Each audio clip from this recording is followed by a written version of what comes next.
at 11.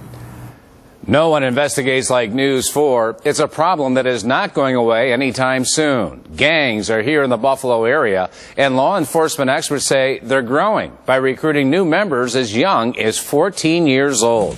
Investigative reporter Luke Moretti hits the streets in tonight's special assignment. Just drive through some of the inner cities. You'll see little Saddam Husseins right there. They are as young as 14 years old.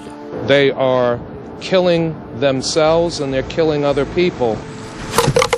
They're on the street, searching for a purpose. It's a vicious cycle.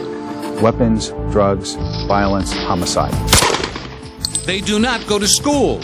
They feed off of you, your neighbor, and each other. The streets right now is chaos. It's crazy right now. Just how many gangs are operating on the streets of Buffalo right now? I think a more realistic number may be 50. But in each one of these gangs, you might have anywhere from a half a dozen to 25 or 30 young adults who are actively engaged in some kind of criminal activity. The bulk of the gang activity involves illegal drug sales, and according to law enforcement, some of the demand is coming from outside the city. The customers are people that are coming in from different areas of the county, bringing either money or stolen property or guns, retrieved in burglaries. They then bring those items for their drug habits to the city.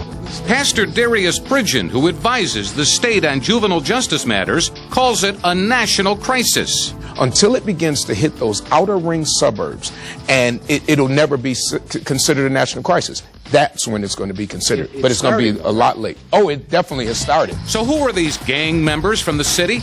They're young kids from poor neighborhoods. Some come from broken homes. Some are without a positive role model. And that makes them easy prey for gangs looking to recruit.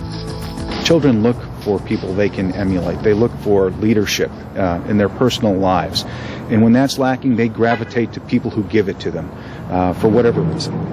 Where do you think that those who come out of prison who cannot find a job go? They go to the poorest neighborhoods. Well, if they're in the poorest neighborhoods, that means they're going to influence the poorest children. The FBI believes from time to time there's a presence of national gang members in the Buffalo area. One that's active, structured, and organized is the Latin Kings, a Chicago-based group formed in the 1940s. The gang's original intent was to overcome racism and prejudice, but that's changed in the last 60 years. Here in Buffalo, the Latin Kings began to surface within the last few years. They get up every day, the members, to commit crimes in Western New York. Unlike typical street gangs, the Latin Kings operate with a level of sophistication, even more so than the mafia, according to Buffalo FBI agent James Jansowitz. They elect somebody to lead the gang. They have lower members who have specific levels of responsibility and jobs that they do. They hold regular meetings in Buffalo. In April, 6 alleged leaders of the gang's Buffalo chapter were indicted on drug trafficking charges following a takedown by the FBI Safe Streets Task Force. Despite the effort, the Kings and other street gangs still wield influence in parts of the city. Do the gangs have the upper hand right now? I don't know if they have the upper hand. They certainly have tools at their disposal that are almost beyond law enforcement's control.